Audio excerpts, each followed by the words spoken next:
My name is Dr. Mariela Alfonso. I'm the founder and CEO of State of Place. And I always like to start with who I am and why I do what I do. So, all right. So I grew up in Miami.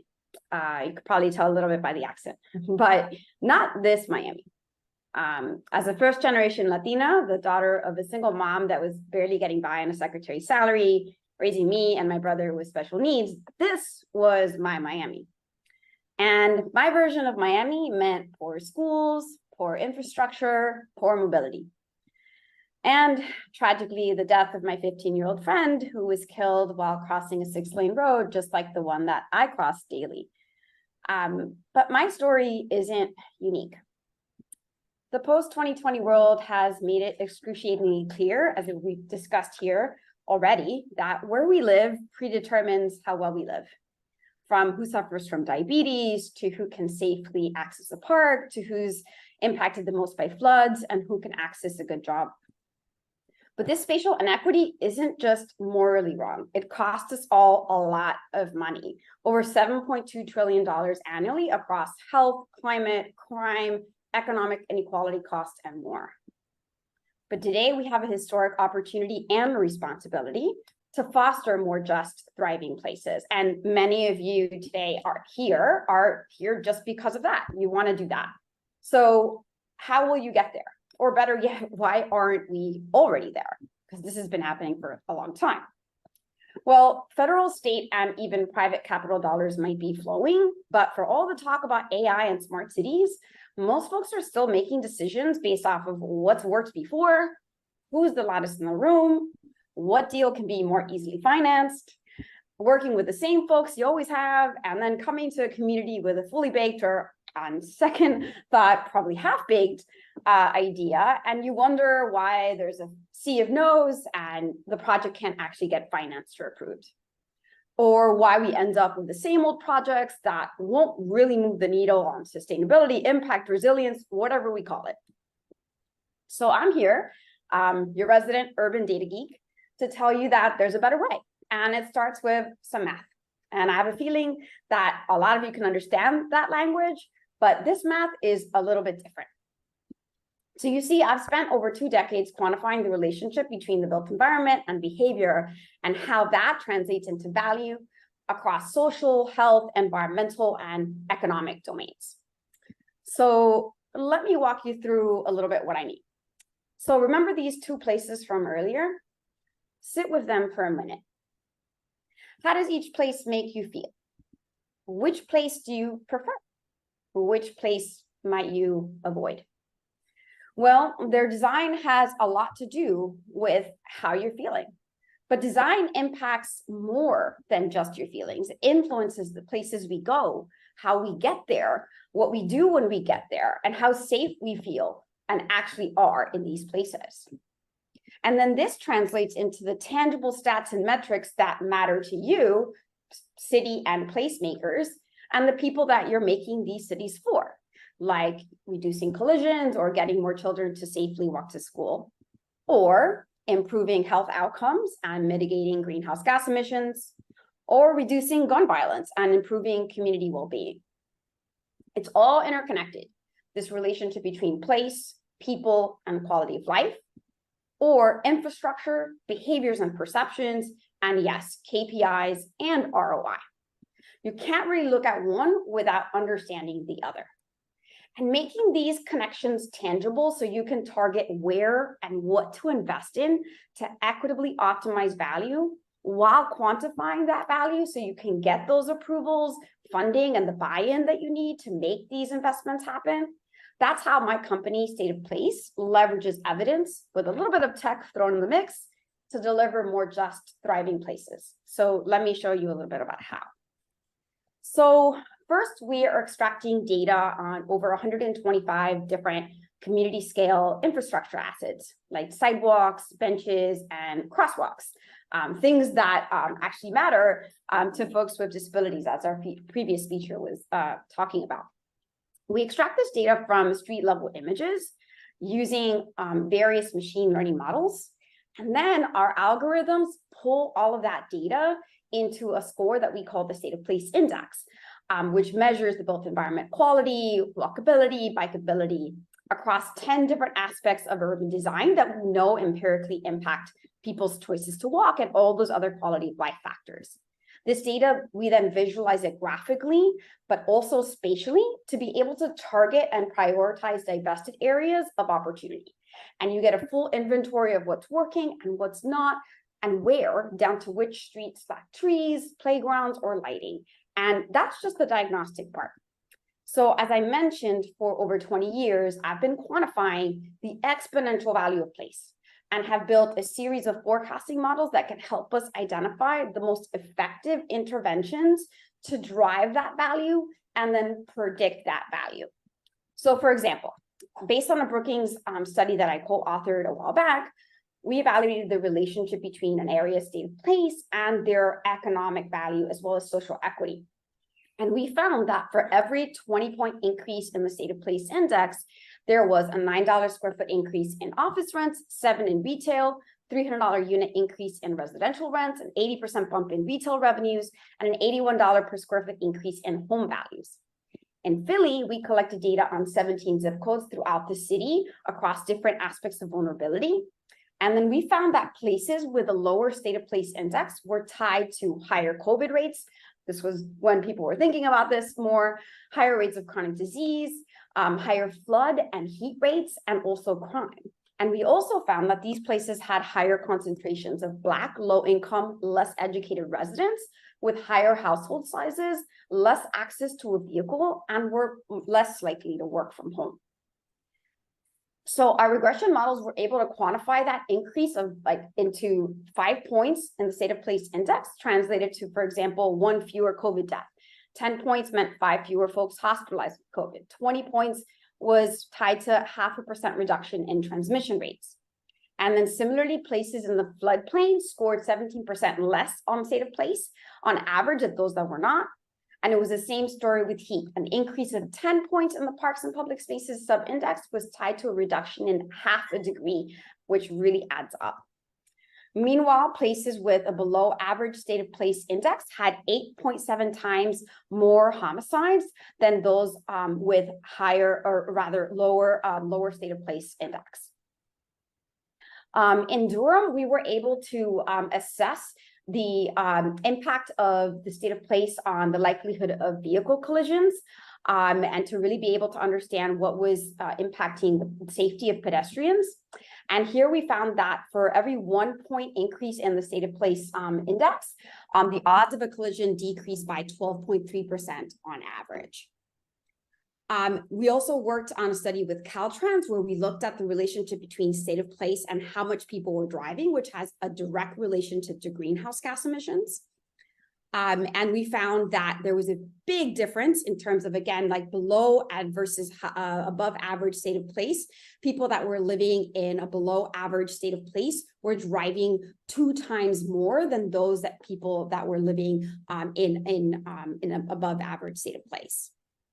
So all of this may sound like a really academic exercise, but what we do with our software is actually translate this into specific evidence-based urban design recommendations to help you identify what specific leverage points to change and where to actually increase all of these different aspects of value. And then we have a scenario, sort of our SimCity scenario tool, where you can actually play around with those recommendations, and then in real time, not only that, you can also co-create this with your community, and then see how that is going to impact the state of place index, and you can do that iteratively. And then I think most importantly, really be able to translate to what that means to people's everyday lives and also the bottom line. So in this case, you're seeing an increase in terms of tax revenues, a huge reduction in the likelihood of vehicle collisions, a huge reduction in chronic disease, obviously a really big impact from a violent crime perspective, and then a very significant decrease in how much people are driving. And then what we're able to do with this information is then translate it into actually the return on investment. So you can identify investments that are going to have the biggest bang for the buck, but then also use that information to get the capital that you need and justify those decisions.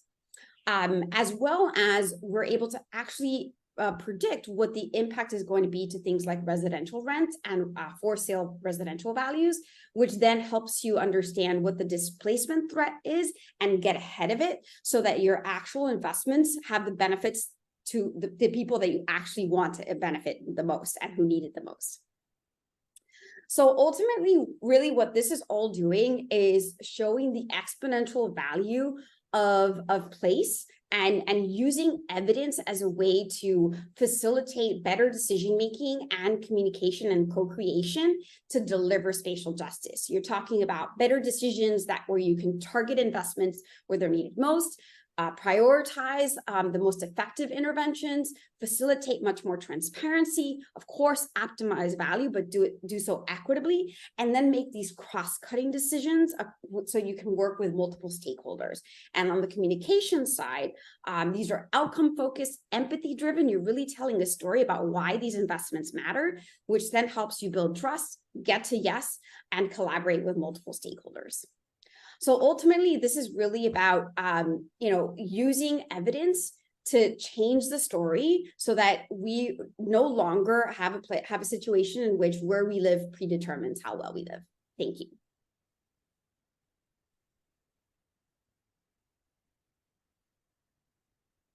Mariela, we wish you were here. And we'll see how questions go at the end, but that was fantastic. And with that, I'd like to turn it to our other esteemed guests here. We have with us Laurel Patterson from the UNDP, focused on the Sustainable Development Goals accomplishment, working with 130 countries, and there are 17 goals. So it's just a small job that you have, because if you succeed at your job, the whole world is better for all of us. I think you have 3 children at home. You're Canadian. That's okay. We like Canadians. And then we have Adam Beasler from Syntax Data. Some of you out there may not have heard of Syntax Data because they're a data company that has for a number of years been developing a different approach to data from a systems thinking standpoint. And it is because of them, 17, who has had the ambition to launch public equity portfolios around the SDGs, now can do that. And so we're excited about what they bring to the table. Adam is responsible for ESG and sits on the committee. And we are in the lab with him as a firm, figuring out a number of things. So to get started, why don't we just turn it over to each of you for a short minute or a couple minutes for your own introduction and some of the things that matter to you in the roles that you have. Yeah, please do. Thank you, John. And thank you, Mariela. That was fantastic and really, really interesting to see the work that you're doing. So congratulations. Adam, nice to meet you. Great to be here. It's hard to be on the last panel and you had no breaks and I didn't see a lot of coffee. So let's hope that we can get through and thank you. We're just finishing up the General Assembly week. Some of you beyond the traffic, which we all experience would know that this is, UN kind of works on a September to September calendar, and we open with the General Assembly. We have a new president of our General Assembly. That's an annual appointment, Trinidad and Tobago, full focused on trust and solidarity. And I just mentioned that because I heard that through many of the other panelists and things they were talking about earlier. One of the headlines that came out of the week is that there's 15% progress on the SDGs globally. That's only partially accurate because the fine print is that we don't know. There's a lot of data that's missing, right? So we only track progress for 140 of 169 targets, and that's progress because we weren't tracking that many in 2015 when the agenda was created. So I think there's something that Adam and I will probably both be covering later, and that's this sense of trajectory. So where are we doing better? Where is there an opportunity space? What are the barriers standing in our way? And for us at UNDP, we work with a lot of countries. We have presence in 130 countries and territories around the world. We have an annual operating budget of about $5 billion, and that's all voluntary funding. And I think that's worth pointing out. Sometimes there can be a misconception that certain fees that are paid to the UN would be part of that envelope. Certainly for some parts of the UN, they are humanitarian, peace and security. It's not in the development space that we work. So I think that reflects, an interest and certainly a commitment and confidence of many countries. That's the majority of our funding base. One interesting fact on our funding base is that in Africa, 54 countries on the African continent, we've just tipped over the balance. The majority of our funding actually comes from African countries. And I think that's tremendous and really speaks to a changing world, changing power dynamics, but also a different opportunity space for us to be able to work in. So for us, what's really important in this conversation here too is cities. If there's one thing that we heard last week, if there's one thing that research and meta studies in the first half of the agenda show, it's that the action is in cities. That's where the agenda has been most successful. That's when there's been the best alignment of budget, public and private financing flows. That's where you see people willing to take a different kind of risk. And there were a lot of conversations about that in this room as well, too. We've worked with 95 countries in the run-up to the summit to do our best to bring together the data that does exist, recognizing there's lots of gaps. But we make decisions with bad data every day. Even when we have good data, we still eat the burger. We don't get on the treadmill, right? So we really wanted to start with the realities that we all make decisions every day. We need to make the best, do the best with what we have. So we combined that data that we have on SDG progress, and that's based on national reporting. And we custom built an AI capability for any country, and any of you all could do it with your documents as well too, to upload their policy documents, their vision documents, never has to mention the SDGs, lots of countries don't. And we align it. It allows you to classify the priorities in your policy frameworks with the SDGs. It just gives you a reading. We don't tell you if we think it's great or not. But what it allows you to do right away is say, these are the areas where I'm lagging behind. These are the areas I'm making progress. This is where I'm putting emphasis as a country. These are my priorities. Are they aligned? Are we missing anything? And then what we do is we take all of that and we map it against the interlinkages of the SDGs. So if I would say there's one thing that has to change for the second half of the agenda is that we stop thinking about a list of 17. I wish there were never boxes. That's my own opinion. And we start looking at the interconnections across 169 targets. And so what we've been able to do is overlay that data onto this interlinkages map and start to say, where can my investments in growth and decent work, which is a huge priority of many countries, how can that help increase opportunities for women? How does that open opportunities for young people? How does that positively interact with other objectives that I might have to reduce inequality in my country? So we've been working on that and now presented with all 95 countries. And the way that we want to take the work forward is not only cognizant of the opportunities and do the best that we can with technology and data to get that clear, use that system lens to make it clear, but the barriers. So the last things that I would say in terms of barriers is that we are seeing globally, and not a different story in this country, not a different story in many cities, that the development we want, that we all talked about today, that's fair, it's inclusive, it's sustainable, it's being held hostage by the growth we get. And that growth is unequal. And that growth is not redistributive, and that growth is burning fossil fuels. That's the growth we get. So part of the challenge for us moving forward is to really use the SDGs for the most that we can. We have a global agenda. If we tried to negotiate the agenda today, we won't get half of the ambition that we have. So how do we hold that ambition, take it forward, recognizing that we are up against a lot, right? The challenges that we're up against are a lot.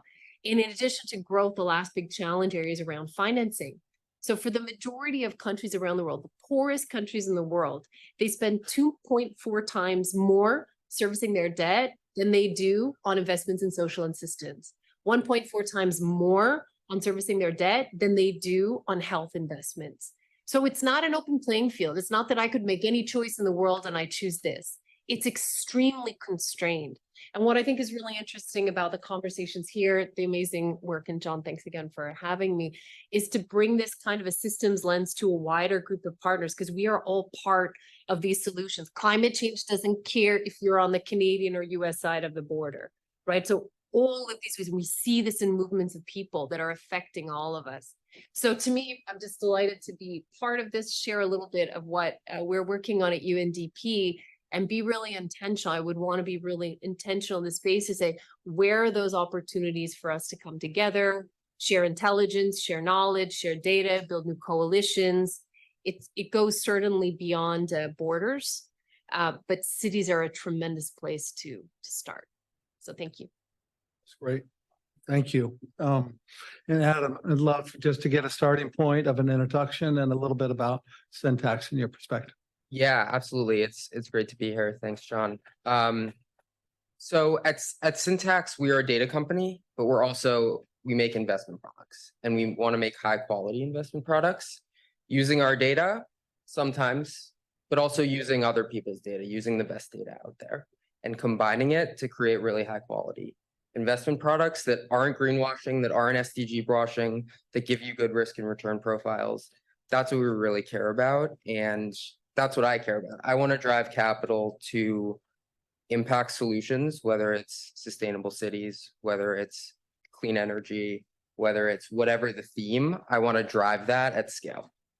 So that's really our mission at Syntax. We have really good granular and flexible data, but it's not ESG data, it's not impact data. It can be used for that, and it can talk really well to that, but it's not that. And so our philosophy is, how do we take what we have? How do we understand the limitations of what we have? Combine it, partner with great organizations like 17 Asset Management, and create something that's really best in class in the market, and that people will get excited about and will drive capital to these solutions at scale. That's great. And thanks for the shout outs. We'll take them all. The topic here is, how might we look at information differently going forward than we have in the past? And when it comes to sustainable cities, how might we change the way we look at data? Why don't you both take that for a second? We'll move on down various questions. Sure. Cool. Yeah, so I'll talk about data. I think data should be easy, right? Product development should be easy. That shouldn't be the hard part about impact investing. The hard part about impact investing, particularly in sustainable cities, is getting local buy-in, is understanding your priorities and dealing with the trade-offs and the hard choices. Like, so my mother-in-law recently retired as mayor of a small city, medium-sized city actually, in Southern California, and her whole thing is affordable housing. And she spent years doing affordable housing, years on the city council, and got into this mayor job. And for 4 years, she was incredibly frustrated because it's really hard to do this stuff at the city level. And that's the hard work, right? And then the other hard piece is getting the capital into these solutions at scale. And John, I think you know this more than anyone, right? It's really challenging, and you're very good at it. But what shouldn't be hard is getting good data and building good investment products, right? And so I think it's surprisingly tricky. So I recently talked to a person who runs sustainability for a large Canadian pension. You know, Canadian pensions, there are not a lot of them, they're very big. And what they do is they have their analysts go through their entire investable universe and say, what companies are impact investments, tag those manually. It's a lot of time and it's a lot of work. And in this industry, time and work means money, right? And so what it does is it does a couple things. It disincentivizes people from wanting to do this kind of investing because it's hard and it's hard work. And two, it drives up fees. And when we're in a low fee environment where everything's going to zero fees, which is great, right? We want low fees, but how do we build really good investment products, high quality, that aren't greenwashing, aren't SDG washing, aren't sustainability cities washing, to coin a terrible term, that can still be low fee, but that can be, you know, really high quality investment products. I think it starts with the data, right? And you need high quality data that is easy to use, that can be verified, and that is also like quick to collect, right? You need ease, speed, and verifiability. I think those are the three pillars, and it starts there. How does that jive with the big UN? Yeah, I think that's right on. I think it is time and to bring this together. So one of the things, even in the conversations that happened earlier, that struck me is that some issues are hard to quantify in data, trust in government. You know, but these things are really important, and they matter for the impact that you want different investments to have. They certainly have a lot of impact on the way that people feel and live. And people that don't have the same choices as other, for whatever reason, the research would show that they tend to make worse environmental choices than others. So all of these things spin back around on each other.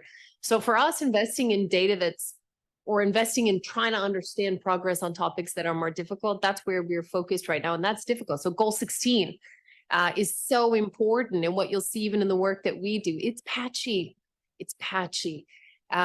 Because it also takes time to understand some of these issues and be able to gather data against internationally recognized methodologies at scale with enough country coverage.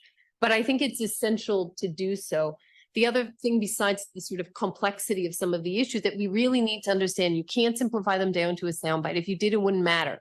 So holding the complexity is difficult because you need to make choices, and time is money.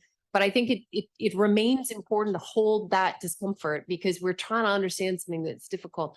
The other side of it for me is hyperlocal, especially in cities, and colleagues were talking about this earlier. It can be different, 5 blocks here, 5 blocks there. And that's the same the world over. It's not just the US. So we're really investing in hyperlocal and geospatial and different things that help us be able to understand the different experiences, one community, one neighborhood over one from the other.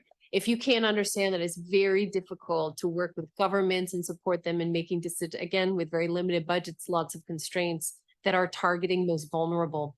One of the things that was interesting for me that I didn't know about the 2030 agenda, everybody knows the tagline, leaving no one behind, probably, right? It has a comma, pretty sure there's a comma, and reaching the furthest behind first. And what was interesting last week when I was talking to some of the people that were involved in the creation of that, they meant it literally. They didn't mean reach the furthest behind first, you know, whenever. They meant immediately in the first half of the agenda, we should have focused on the furthest behind first. And we didn't do that, right? Because we're seeing the reversals over and over in a number of these areas. But to do that, reach the furthest behind first, you got to know where they are. So it's a matter of place, as Mariela was saying, and it's a matter of understanding the different experiences of people, even if that's 3-4 blocks from each other. So that's the other big investment area. UN is making that investment, but it's slow. And of course, it's differentiated across countries and across regions. I love the fact that you start with saying it's not perfect, you know, that there wasn't the 17 Sustainable Development Goals before. There was 8 Millennium Development Goals. There wasn't the Global UN Compact.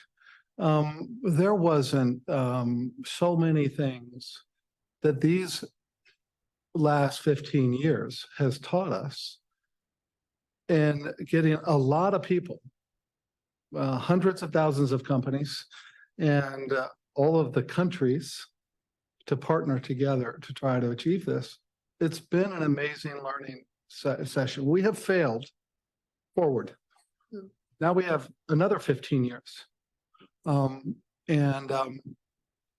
And do we want to do the same thing going forward? And I'm a terrible moderator because I get so excited about all this. I get caught up in it. But I think we're in a moonshot moment. And it's like an opportunity of mapping the human genome that changes things substantially in one area. But my understanding of the SDGs and why we started 17 in the first place is because the SDGs, first MDGs, were a cry to private capital to say governments and nonprofits can't sort out these things on their own dime. They actually only represent about 12 to 14% of the global capital. The real money is in insurance, is in pension funds, is in the private hands. So when a lot of people like point and say, "Oh, the UN hasn't done something," or what are those foundations doing? Let's remember we're really pointing at ourselves as private capital, because private capital is the one with the money. Someone is calling me and not happy with what I'm saying. And so has private capital been able to be at the table in these first 15 years? And I think from some of the things we're hearing from Mariela, from looking at places and having good data, to looking at the data that you're talking about and for private data that Syntax is talking about, might allow for change to happen at a more rapid pace. And I'd like to turn to you, Adam, and say, there's a lot of data companies out there. And they're all important, obviously.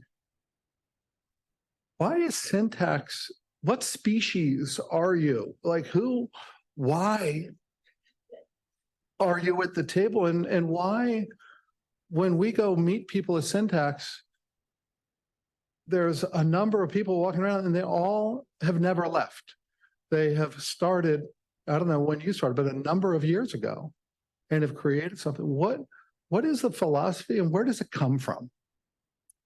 Yeah, I mean, there are a couple ways I can answer that question. You know, I can talk a little bit about our founder, Rory Riggs, who was in the biotech space for a long time. And the idea for Syntax started when he had the idea of how do we take a science-based model? We have a human genome map, right? How do we take a human genome map approach to the economy? And he basically spent 10 to 15 years developing that system. And so that system undergirds all of what Syntax does. So we had the benefit of being able to be in R&D mode for a really long time. And that is really unique and really lucky. And now we're starting to commercialize. And we've brought in our CEO, Patrick Shadow, and he has an investment product background, and he's brought in a team with investment product experience. And we say we're Syntax Data, we're a data company, but we also make investment products, right? And so I think that's what separates us is we know the challenges of corralling 7 different data providers to create an investment product that you want, right? And for me, I try to think about it as a shift from data providers to data advisors, right? We don't want to just dump a whole bunch of data on you and say, go figure it out. It's your problem now. We don't want to take what we have in our bread and butter and say, this is the only thing. This is the best thing. Take it, run with it, figure out how to integrate it into what you have, figure out how to make investment decisions based off this, figure out how to build product based off this.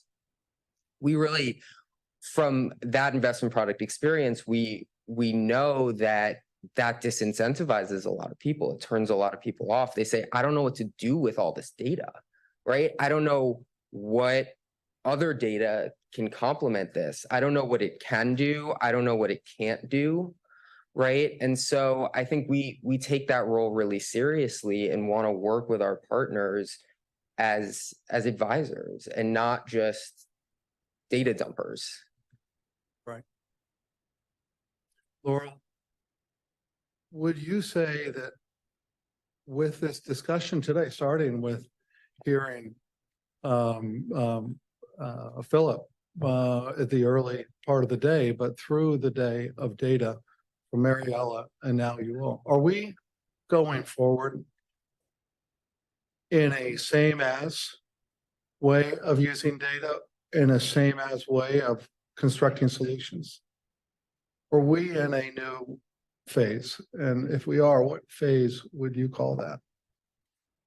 I think we're in a new phase, whether we wanted it or not, and that is the role of AI. There was a question to one of the earlier panelists, is AI working with you or against you? And both of them had a kind of non-answer to that one. We're not sure yet.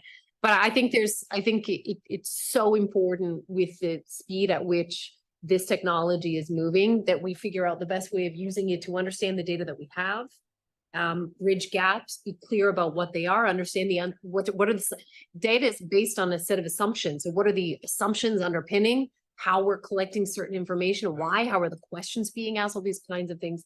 So I think it's a step change that's happening now, and I think it's really exciting what Syntax and others are doing, because it's not giving you I'm a company focused on water. I align to these goals, and here's my static progress as of today. No, we are all, as ourselves and many of these companies, tackling and interacting with different goals. And some of them were moving faster and some of them were not moving faster. That's the reality. How do we understand those trajectories? I think that's what's exciting. And I think that's a new era. The key for me is that this keeps up with financing and it keeps up with political will.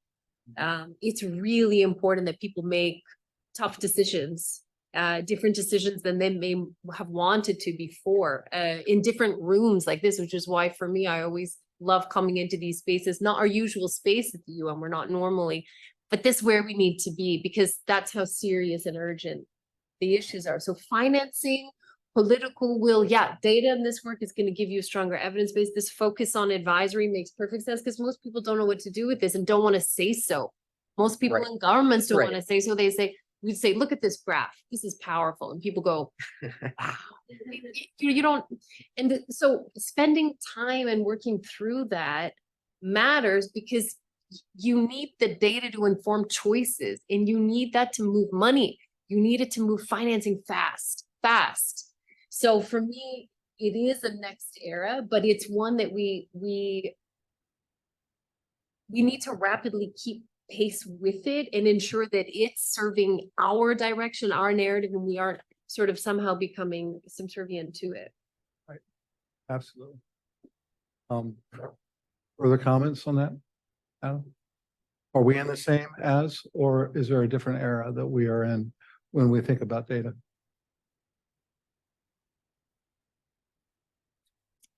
I think it goes back to my original point, which is that we've gone, particularly in the ESG and impact data space, from this place of open data, sharing things, collaborating, wanting to solve big problems together, to, in the past few years, these little data fiefdoms, these silos that people collect their data, they paywall things, and they say, this is what I have, pay me for it. And I think that's temporary, actually. I think we're moving to a place down the road where things are going to be public and standardized. And I think that's the place where we've always been getting. But I think it's really important right now to not lose that like collaborative spirit and not get into this mindset of the thing I have is a silver bullet and it's going to solve all of your problems and screw the other guys, excuse my language. Because in the data world, it's just not true and it's never been true.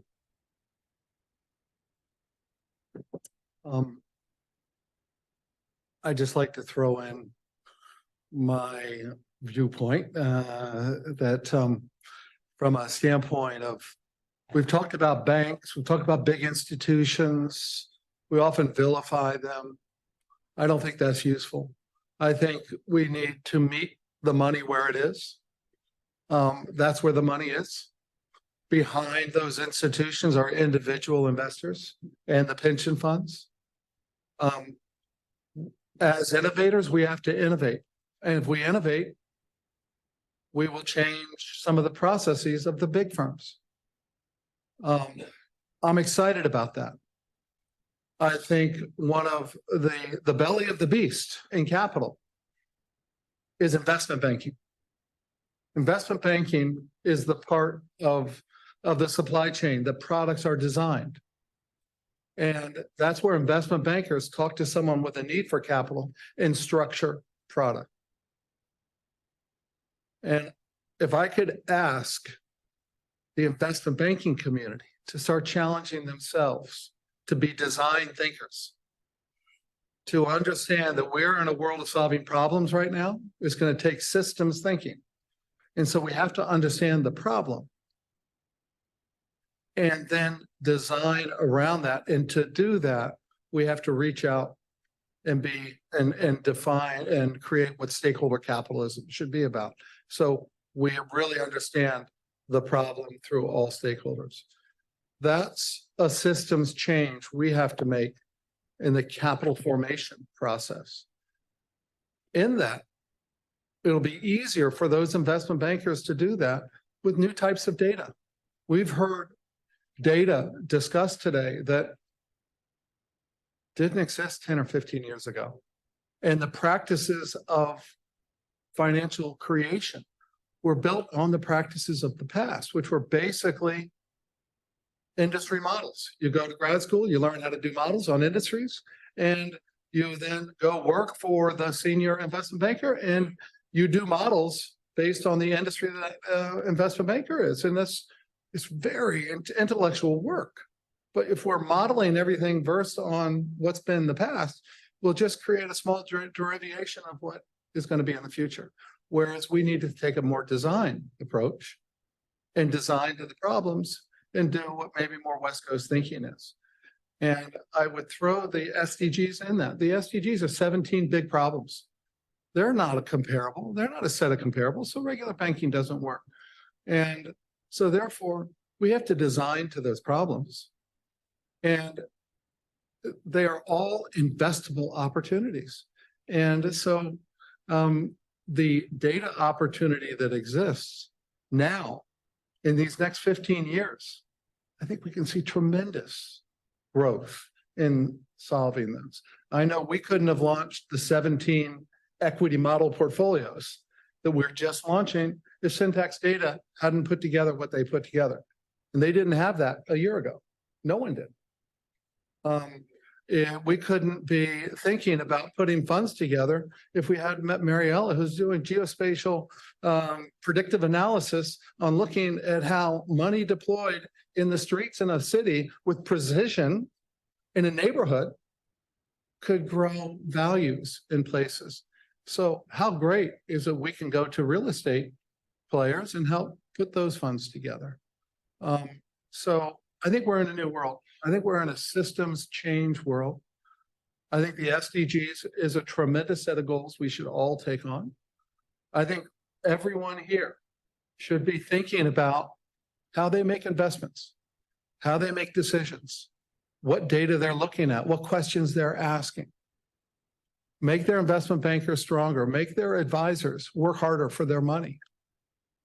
Get everyone thinking a little bit more about our future.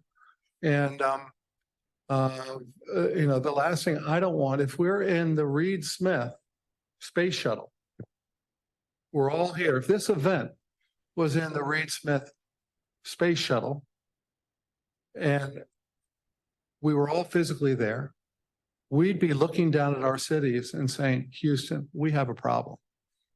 What we want is to be here knowing we can see our cities from space now. And we want to see it not as a problem, but an opportunity. And that's the way I hope we all think about going forward. And I'm just, I want to finish up with either some questions. I want to come in for a landing, pass it over to my partner, Abdur. But I want reach out if Mariela is still awake, which if she doesn't come on, she is. She's there. Sure.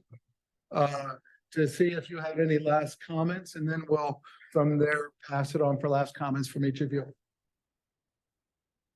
Yeah, I mean, this has been a really fascinating conversation, and I'm always happy to be around other folks who are data enthusiasts.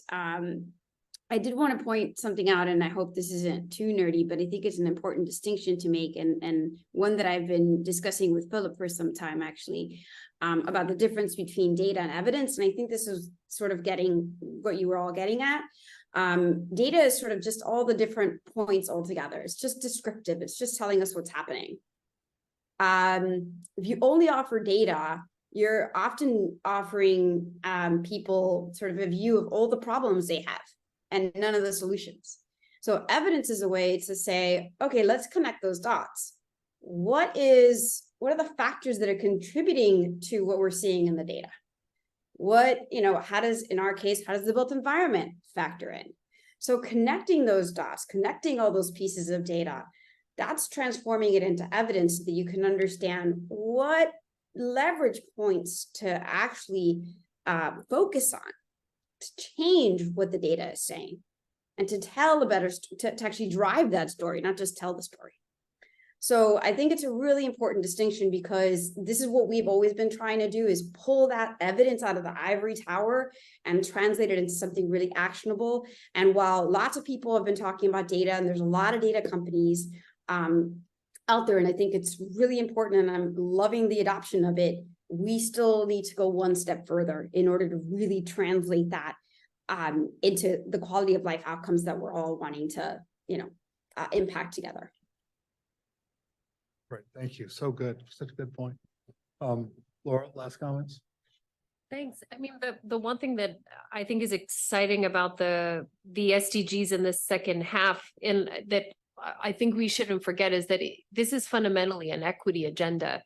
This is based on human rights fundamentally, and sometimes that gets overlooked. And I think it's really important that gets put back. I mean, a key part of that we've seen, and Preeti, from the UN, these statistics, that it would take 300 years at current rate to reach gender equality in the world. And I think that's, true. And it's an interesting statistic. It feels a long way off. The way that it impacts us today, I think, is as important. And that's as simple as being able to say, if we want to achieve sustainable growth, we really need to understand the different experiences of men and women. And when we take data and build different models to look at what are the ways that we could build sustainable growth in different countries, it's by having more women enter the formal labor force. And then to the same point that Mariela is making, what prevents that from happening? That's the conversation that we need to have. And so when we were with the mayor of Bogota just last week, this is precisely what she was talking about. 52% of the population in Bogota is women. A lot of women are employed informally for various reasons, because they have significant responsibilities at home, caring for everybody else, and they don't get on that bus, and they don't have that scholarship opportunity. What a wasted opportunity. And what I wanted to say from our perspective, we heard a lot last week that we're at the halftime and games are won and lost in the second half. But if half your team isn't on the field, are you going to win? No, you're not. You're not going to win. So I think it's beyond a question of data, but using data, understanding these experiences and designing with it, from financial instruments to different types of regulations, it's really, really key. And again, I would just say, when I look across all of the different ways that might play out, someone said to me, where would you focus? Cities. Cities are the opportunity space where these kinds of innovations, big ideas, different risks across the world, coalitions of cities across the world. That's, I think, a tremendous opportunity space for us in the SDGs. Thanks. Yeah, I agree. And to tie it back to sustainable cities, I think we can get more creative about place-based investing. We recently did this product. We built a product with the state of Texas, and it's not a sustainable product. I wish it was. It's actually, Texas is pretty sustainable. They're the biggest producer of renewable energy by gigawatt hours of any state. So it's a little bit more sustainable than you want. But our ESG and impact team didn't touch that product. I wish we did, but it brings up the question of, can we build place-based investment products, Texas came to us and said, we want to invest in the future of the Texas economy. And we built them a product of companies that are headquartered in Texas. We weighted those companies by the proportion of GDP they contribute by their industry. And it's a small step, but I think these are creative steps. Can we do the same with cities? Can we drive investment to these cities in a way that isn't municipal bonds, that is a different stream of investment and can diversify and drive change? I think we certainly don't have all the answers, but being creative, being collaborative is really important. And please, John, say something so I don't have the last word. Well, I hope there might be a few questions for the last word, but and then I'm excited about Abdur Nameri, our President and Chief Investment Strategist, to finish off before passing it to our host. But little last word I'd like to give, which is another advertisement. We will be launching our sustainable cities research that our team has put together, looking at multiple different factors, drivers to what defines a sustainable city and what levers can be pulled. And it is written in a way to talk to investors who want to have better outcomes. And it is a foundational paper that we hope to be able to go on top of that. I'm excited by some of the people in the room who are putting that kind of research together as well, whether it's Scatterday or Future Labs or a few others.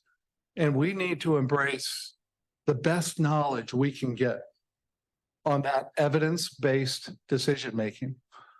We will do our best, but we want everyone to focus on this. And so with that little shout out about our research, and by the way, this room, any feedback will continue to inform that research as we have our first draft, but we wanted to wait to learn what we learn in this event before we publish it, and everyone will get a copy in a week or so. Any burning questions before we wrap up?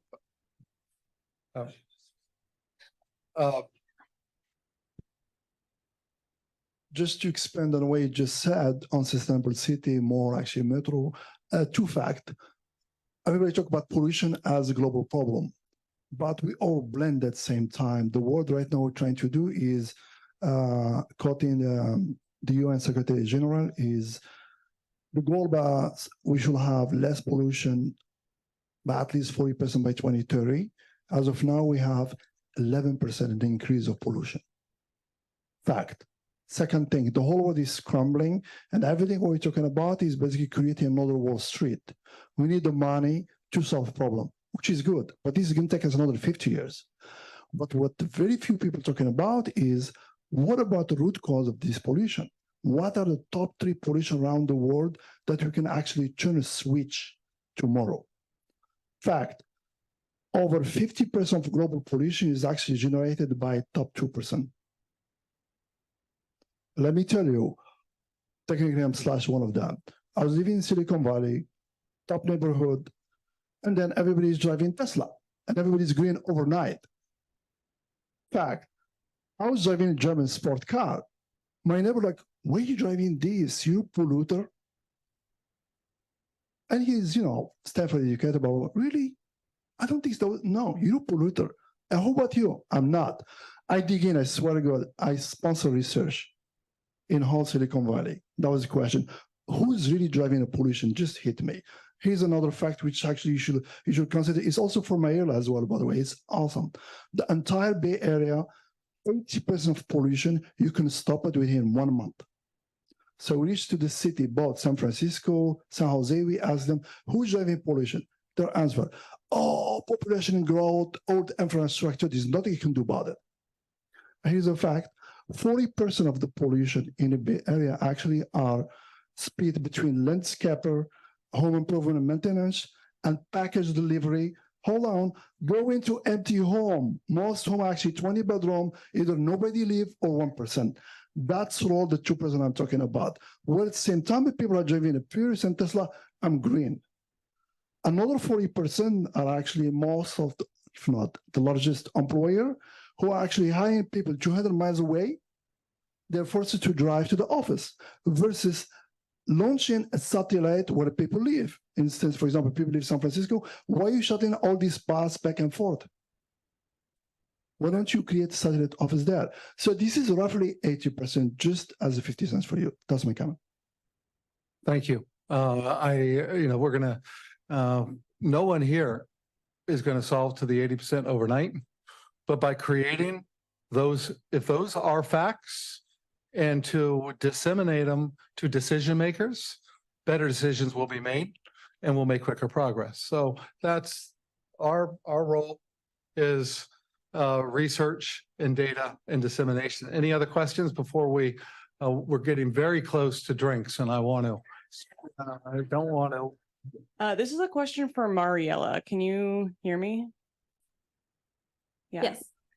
We've been talking a lot today about how we can bring new development into cities, make them more livable, make them more exciting. You mentioned something that I didn't hear other people mention, which is preventing displacement. And I think that is obviously really huge if we care about equity. Having everybody be able to enjoy the same aspects of living in a city and not be forced out of it just because the city that wasn't so nice is now nice and now you can't live there anymore. You mentioned that rents and housing prices go up when you're investing in cities. So I'm curious about, for your clients, what is their appetite for displacement prevention? And if it's not part of the conversation, how can we make it part of the conversation? And are you looking at solutions for that through your model? Yeah, that's a really, really great question. I'm glad you caught that part of the presentation. I would say we work with both public sector and private sector customers. On the public sector side, it is one of the first things I get asked about. It's very, very high and top of mind for folks working, especially on the city side. And it was funny because we've always had the same sort of approach of quantifying the value. And early on, when I was giving these like demos of the software, I'd get asked like, oh, isn't this just a gentrification tool? And I said, no, it's literally the opposite, because you can't just, put a blindfold on and say, oh, like the increase in value is just like, we're not going to, think about that. Like, no, if you quantify the increase in value, which is inevitable in a capitalist society when you're making a place better, now you have the tools to get ahead of that and figure out where that displacement risk is. And so I started to make that much more explicit, because it wasn't explicit just from looking at it. So, and that's something that's really come a long way, I would say, definitely post-COVID. On the private sector side, definitely big difference, post-COVID, post-murder of George Floyd, these things are more top of mind, but it's still not the case for all private sector developers. So it is something I always talk to them about, always try to encourage them that this is something that, that they need to look at as part of the equation of what they're bringing to the table. And one of the things that I've actually been discussing with the National Institutes of Standard and Technology, which is part of the Department of Commerce in the US, is going one step further and actually quantifying the benefits of addressing that issue of displacement, that ultimately it's actually going to end up, bringing an even higher ROI. So that's one of the ways that we're trying to kind of continue to use data and evidence to build a further narrative to ensure that all the private sector developers that we're working with see that as something that they need to look at, whether we need to convince them with data and evidence that there's benefits, in addition to the ROI that we are predicting, that there's additional ROI benefits. It's the idea of like, rising tides, lifts all boats, right? So we're just having the beginning conversations of how do we begin to quantify that concept, which is a little bit like what the Jonathan Rose companies are talking about in terms of their longitudinal study.